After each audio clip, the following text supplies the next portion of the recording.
Welcome back inside the Now Morning Show. This morning we are remembering Dr. Roy Francis Cape, aka Papi, musical icon and legend, and definitely somebody who would have changed a lot of aspects of the music industry throughout his years of service.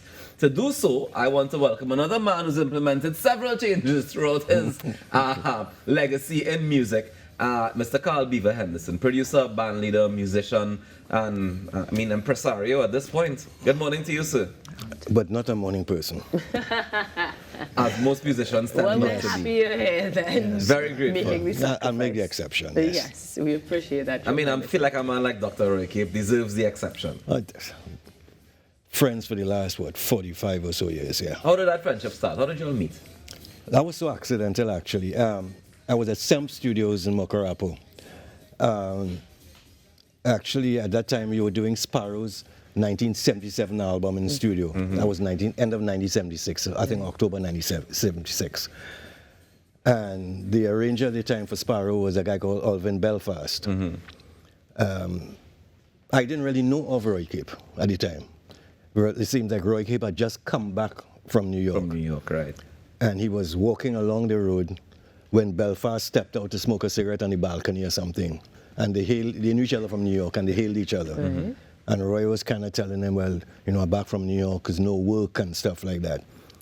And, well, part of the reason for the no work, for those who don't remember the time, when a Rasta was a no-no thing in Trinidad, where if you walk down Frederick Street at a Rasta man, people used to cross the road. So, the kind of stigma, it was a little difficult for him to fit back in, Right. It just was a stigma he had at the time. And Belfast hailed him in and said, well, we're in session now with Sparrow. Come on, Lyman, come on, meet, a young producer, Beaver. We hit it off after that. He became my saxophone player in all my sessions, everyone after that. He became a member of the team. And 45 years later, here we are. One of the things I was just telling you, Offset, that I learned just this week, right? And of course, when people pass away, some of these stories come to light and you get to do some more research and learn some things. And of course, I knew that Roy Cape played saxophone on the recording of Progress, with King Austin's Progress. I did not know that you were the producer on King Austin's Yes. Progress. We turned out hits. We used to turn them out by the week in those days. Well, Basically, I had a band.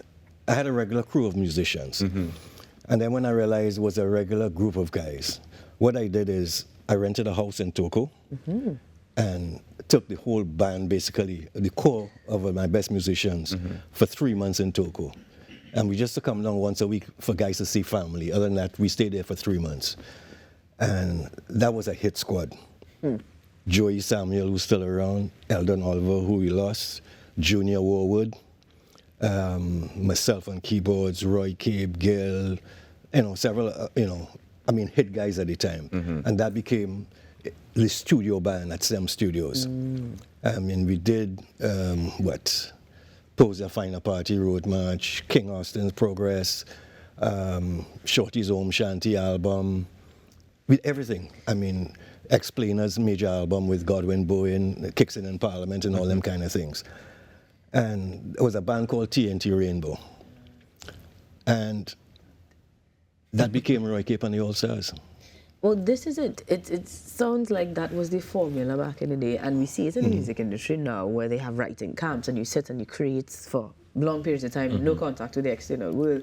So that this would have been a pivotal part in building that relationship between you and Roy, of course with the other members, but particularly between you and Roy. So what are some of the more momentous occasions or experiences that you shared in that early phase of your friendship? No, it's all right. So a lot of times what used to happen is, all right, even as a producer, you interact with the different musicians. Like, for instance, when it comes to horns, either 3 people used to do my scoring, actually, arrangement for the horns. Okay. Roy was one, Kelvin Brown was another one, McBurney, who used to run the orphanage in Takriba. So we had a small network, a small ecosystem inside. But what pivoted around the time, right after a series of hits, Monroe opened his tent for the very first time, Kingdom of the Wizards. Kingdom of Wizards, yeah. And Monroe and Roy were close from Grenada Connection. and he needed a band to go into tent, and he called Roy. I didn't see myself a future in, as a band leader in tent. Roy was comfortable. He saw himself in that direction. And that was the only time in our 45-year career, we were spitting fire. We were vexed with each other because we split direction. Yeah, it was mad. And then we watched each other and realized, we are musicians. We can't be like this. So what I did is I gave him the whole band to go across. Because I wasn't ready to go back live on stage. I was so stuck in studio. So he went, and that is where his legacy jumped another level, in the tent. As fate would have it, I think it was the following year. At the end of that year, the March Gras finals, Monroe had 2 contestants in the finals, Stalin and Valentino. Stalin singing Caribbean Man, Valentino singing Stay Up Zimbabwe. Carnival weekend, the band went on strike on Monroe, something like that, because normal thing, pay raise and union and whatever have you. Even with our differences at the time and different direction, Roy came and found me this Sunday morning in studio working and said the musicians kind of stood up on him. And we basically put a band together this Sunday morning for Sunday night and tore up the Savannah. Stalin won, obviously. I know, Stalin went on to win that one. Yes, but the experience was unbelievable because, again, for a lot of people who don't know, who played bass that night? I think drums was Errol Wise, but who played bass was Earl Rodney. Then who was on the talking drums was Andrew Beddoe. And once he started, my pause raised, once he started, the whole energy of the Savannah stage changed.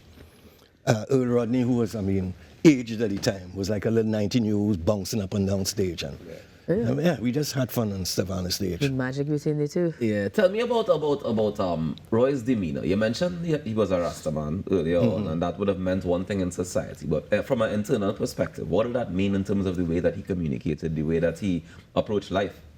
I don't think it really affected him that way. All right, you have to understand, Roy came from orphan home. And kids who come from orphan home, as much as all smiles and stuff, there's a level of loneliness and pain that comes from the experience, which also leads to a level of humility. So that was him at his core, full stop. So no matter what, sometimes you will see him smiling and if you know him close enough, there's some kind of hurt or something inside. But he carried himself with that level of humility that, presented himself to that world. And also knowing that he's an entertainer, there's an image you have to carry. He carried both roles as a human being and as an entertainer. And his relationship with the Black Stallion. You mentioned that of course, finals night. But I know that they were good friends. Put it this way, we were good friends, but he and Stalin was like Brothers. Yeah. But Stalin was also of that same kind of personality too, so like spirits attract each other. When you describe his persona as a musician, you said there's a personality you have to portray. I actually think he was quite different from other musicians. So can you elaborate on that for me a little bit? How do you think as a musician he presented himself? Was that different from as an individual? From some people say old school. For me, in our industry, is only one school. Touche. In our school, right, a musician is different to an artist up front. Right.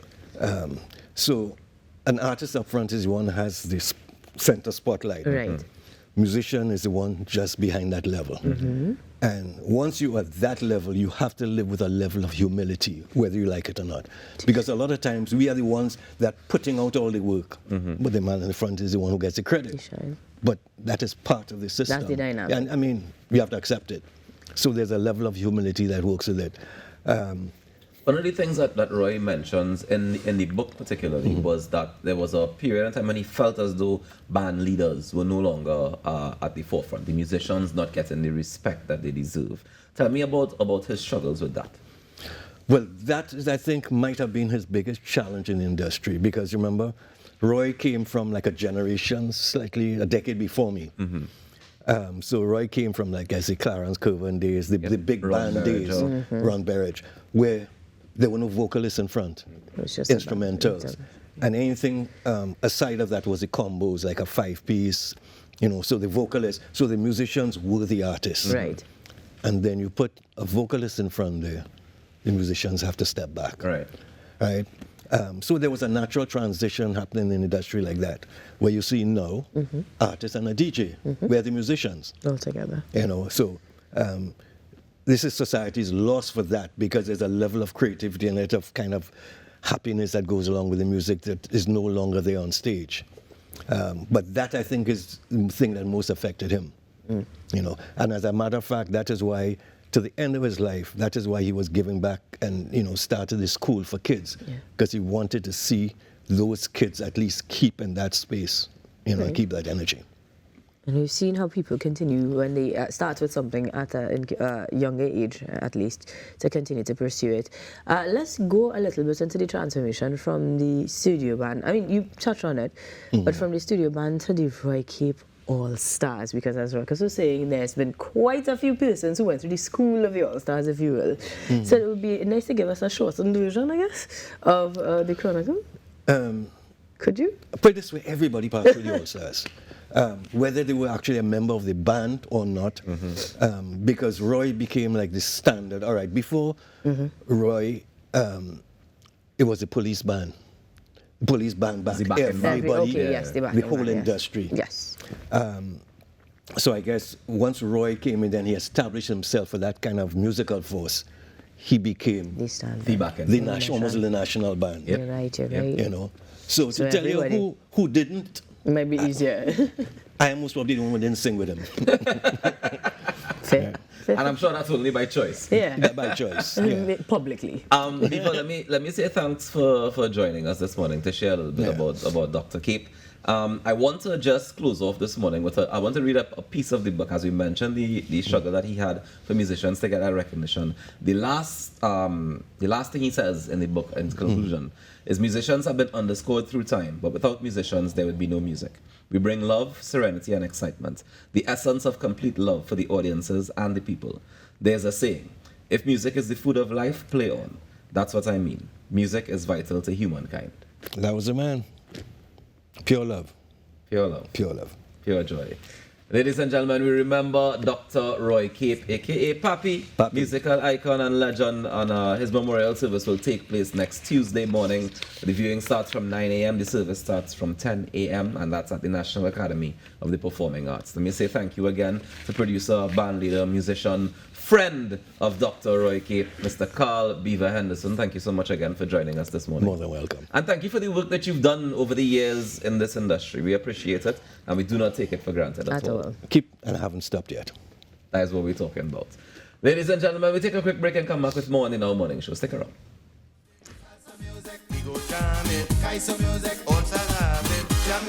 Mr. Cape. Let me get another take. Jam the music,